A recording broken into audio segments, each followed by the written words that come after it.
Alright, what's up guys? In this video I'm going to show you how to properly use this, which is your standard tamper, to get the job done as quickly and effectively as possible.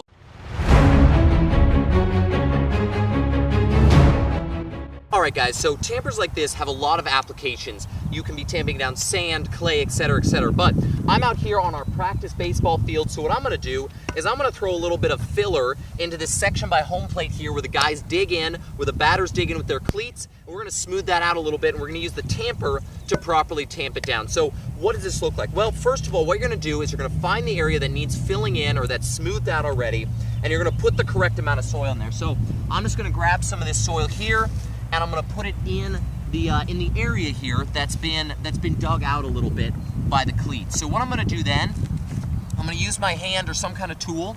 I'm simply going to kind of spread this a little bit smooth.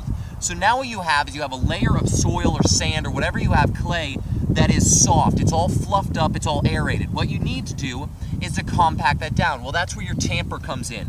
So what you're going to do, once you have a smooth layer of whatever material you're using, you're simply going to take the tamper, you're going to have your feet about shoulder width apart, you're going to grab it in both hands, and you're going to slam it down as hard as you can.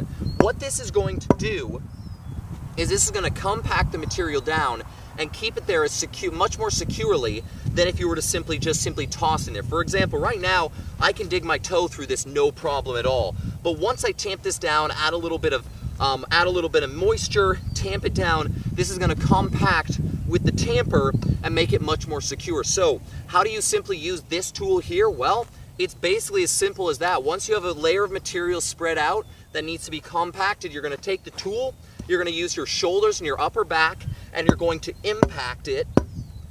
And you're going to use this tool to compact down as many times as necessary till the material is as flat as you need it. So let's zoom in and see what this actually looks like.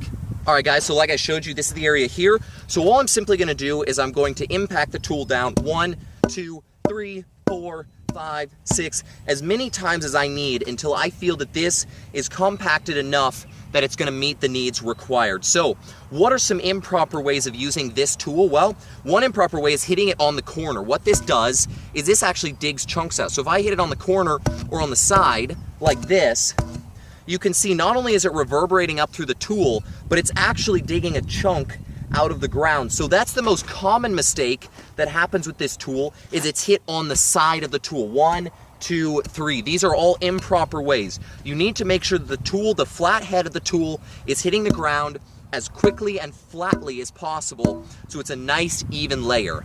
Alright guys, well, other than hitting the tool on the corner or on the side like that, there aren't a lot of mistakes you can make with this particular tool. So like I said, you're going to grab it in both hands, nice firm grip, use your shoulders and back to slam it down. 1, 2, 3. You're going to do that until you're done. So guys, that's about it for the handheld tamper. Hopefully you guys enjoyed this video. Hopefully you found this helpful and informative. Hey, if you got comments, leave those below. You want to buy any of these tools, check in the description below. I'm going to have links to these tools. Other than that, hit that subscribe button, hit that like button, and check out my next video, which will be coming out soon. I'll see you then.